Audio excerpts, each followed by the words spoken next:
My name is Claire Modersitsky. I'm a graduate of BYU's Experience Design and Management program in April of 2022. I currently am the Utah Relations PR strategist at Crumbl Cookies. An ExDM student can best sell themselves by learning to tell their story. There's so much you can put on a piece of paper, but there's so much more you can tell in a story. It's hard to sell who you are as a person by a quantifiable metric.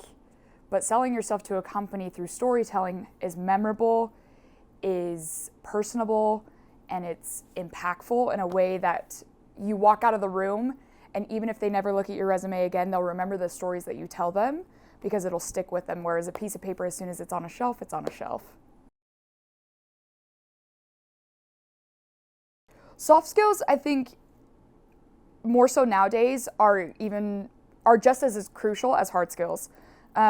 There's skills that aren't necessarily taught, whereas hard skills, you can go get a certification, you can go get training, you can read it in a book, where soft skills are things that you authentically have within you. And being able to convey those in a way that is very personable and very adaptable to the company that you're interviewing with. When I interviewed with Crumbl, it was so crucial for me to sell my soft skills in a way that will help them accomplish their hard skill-backed goals. Metric-based goals, data-driven goals, but a lot of that came with relationship building, which is a soft skill of mine. And having that be evident in my job interview was extremely crucial to knowing that's something that you can't walk in your first day of work and be taught how to build a good relationship. It's something that you naturally have and that you naturally can sell just by being who you are. Crumbl is young. It's crazy that in the just shy of 6 years that we've been a company, that we've grown as fast as we have, with 770 plus locations, an international location as of last week. It's tough to keep up with the rapid growth of Crumbl. A hard skill that is almost non-negotiable at Crumbl is the ability to be adaptable, and the ability to adapt and pivot to where is best going to suit the company as a whole, not necessarily you specifically. Being okay with change is a hard skill. Being organized. There's so many moving parts, especially in my role. I deal with different individuals, different companies, different brands on a daily basis. And so being able to treat that relationship in its own lane and staying very organized so that it's a very individual approach rather than a very blanket approach. Being able to be data-driven is a hard skill that I think is underestimated in a lot of jobs applications and a lot of job interviews, but being able to talk about data, talk about gathering data, both empathy data and quantifiable survey data like NPS scores, it's really crucial to be able to talk the language of business and talk the language of growth in a way that is professional, in a way that you know what you're doing and you can back what you say. The last hard skill, I would say, collaborative. That is a skill that, although you have your own lane, your own goals, and your own daily job description, if you will, being able to cross-team collaborate is essential to the improvement as a company as a whole. Because one person's strengths adds to the playbook of overall growth and overall winning the game, if you will. Yeah, those are some hard skills, I would say. Talk to Noelani. Next question. No, my best piece of advice is, here's what worked for me. And I think everybody is individual in their own career path and their own career pursuit. But I just started to have as many conversations as I could with anybody that was remotely close to the work of, like, the area of interest. You just never know who's going to be on the other end of a phone call of an opportunity that could be perfect for you. For me, it was a dear friend of mine that's been a family friend for many years, who the way that I had lived my life for many years wasn't trying to sell myself, it was just being who I was. Like, my name was the first thing that popped into her head when she read this job description of the Utah Relations PR strategist. She immediately thought of me, and that's not because I had sold myself in any specific way, it's because I lived my life in a way that I had qualified and I was pre-qualified for this job in a way that she knew it would be a perfect fit for me. I think too many times, especially right out of college, you think that you need to be picture perfect, buttoned up to the very degree of who you are as a human being. And there's a lot of success that comes in being someone that can be malleable and can be someone that can go into a company and grow and mold and be shaped and refined in a way that the company can use you to their best benefit rather than you using the company to benefit you.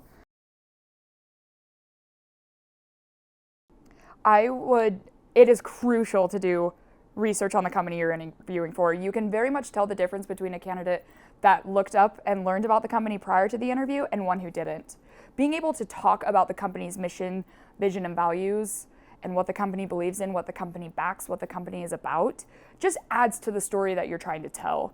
If you can find ways to tell your story and put it in line with the company's mission, vision, and values, you're already trying to present, or you're already presenting a way that you fit into the company rather than the company fits into you.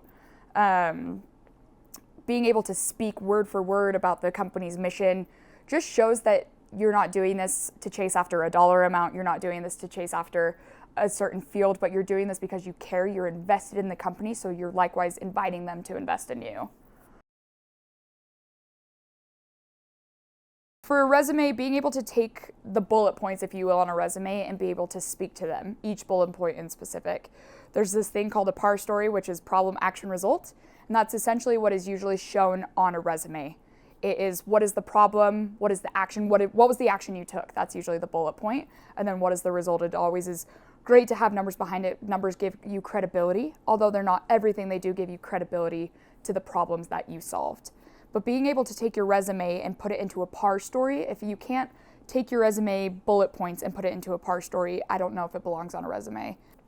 I would make your resume very custom to the job you're applying for. For example, whereas I was applying to a public relations position, it was crucial to customize my bullet points to cater to working with people, speaking on behalf of a company, and other bullet points that supported how I would thrive in my current role, not thrive in a completely different role that I was applying to.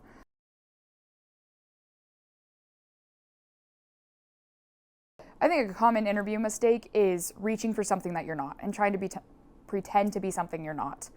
Be honest, be vulnerable, be open to explaining your mistakes, be open to sharing your strengths, be open to sharing your failures and how you turn those into success stories, and vice versa. Be open to sharing your success stories and how that came from a failure.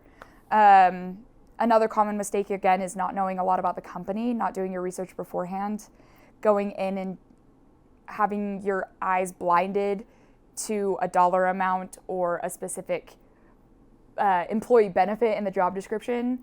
You never want to leave an interviewer guessing what you did next. So having a complete, again, that PAR story, that problem, action, result, starting with the problem and ending with the result brings a well-rounded, complete thought, rather than leaving it open for ambiguity and interpretation, because then you're allowing the interviewer to interpret things and create assumptions based off something that you have the control to conclude.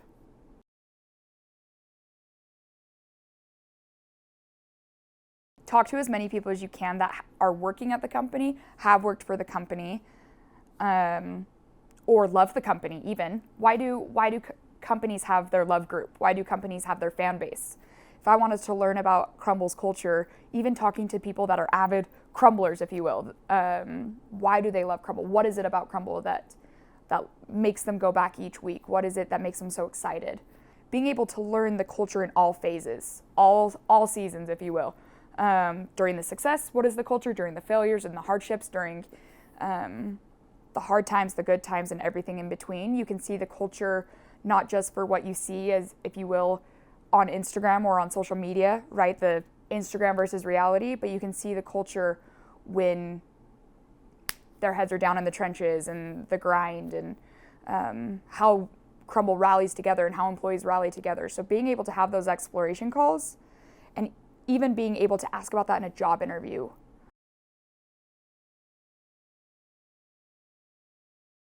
There's a couple ways that I would suggest networking, talking, and connecting with recruiters and companies that you want to work for. The Business Career Center is a tremendous asset in the Tanner building. It's on the 4th floor. It's where Noelani works. They are facilitating everything from booths, information sessions, interviews, coffee chats. There's a variety of events. Noelani is a tremendous asset to have in the Business Career Center.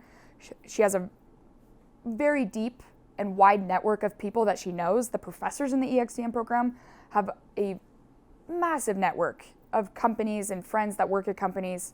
But beginning to start and set up those exploration calls is huge. Even if you don't intend on working at said company, just being able to talk to, you just never know who they know, right? You never know whose table they can put your resume, your email address on next.